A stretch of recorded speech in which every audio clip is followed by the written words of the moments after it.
नमस्कार मंडळी, आपलं स्वागत आहे आर्थिक शिक्षण या मराठी फायनान्स एज्युकेशन चॅनेलवर. पैसे, गुंतवणूक, बचत, कर्ज आणि भविष्यासाठी आर्थिक नियोजन या गोष्टी आपल्याला आयुष्यभर उपयोगी पडतात. पण खरोखर आपण याबद्दल कधी व्यवस्थित विचार करतो का? कधी आपण असा विचार केलाय का, महिन्याच्या शेवटी हातात नेहमीच कमी पैसे का उरतात? आज आपण अनेक जण कर्ज घेतो, पण कर्ज कसं प्रभावीपणे फेडायचं हेच कळत नाही. किंवा आपण एक चांगला व्यवसाय करू इच्छितो, पण सुरुवात कशी करायची हेच माहीत नाही. आणि मग आपल्याला वाटतं की हे सगळं खूप अवघड आहे, किंवा आपल्याला फायनान्सचं ज्ञान नाही म्हणून आपण हे करू शकत नाही.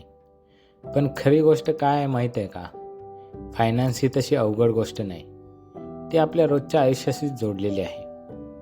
एक उदाहरण देऊन सांगतो.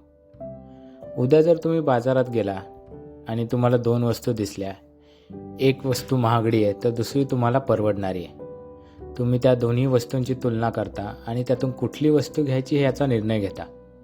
हे जर तुम्ही करत असाल तर तुम्ही फायनान्सचं एक प्राथमिक तत्त्व वापरताय, ते म्हणजे बजेटिंग. अजूनही गावाखेड्यामधले किंबहुना शहरी भागामधले माझे बरेचसे मित्र, माता, भगिनी आहे ज्यांना आर्थिक नियोजन म्हणजे काय हेच माहीत नाही.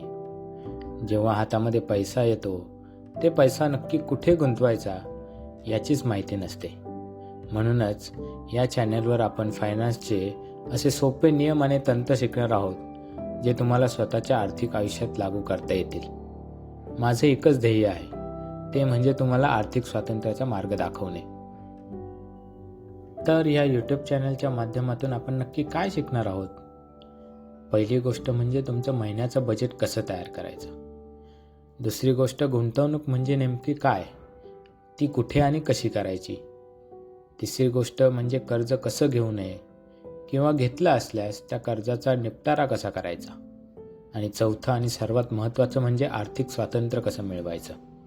आता हे सगळं अगदी सोपे आणि मराठी भाषेत, कारण ही माहिती सर्वांपर्यंत पोहोचणं गरजेचं आहे. तुम्हाला हे सगळं शिकायचं आहे का? मग आत्ताच सबस्क्राईब करा आणि ह्या प्रवासात सामील व्हा. कारण पैसे मिळवणं महत्त्वाचं आहेच, पण त्याला व्यवस्थितपणे हाताळणं आणि वाढवणं हेही खूप महत्त्वाचं आहे. चला तर मग मिळून शिकूया आणि मिळून पुढे जाऊया. धन्यवाद.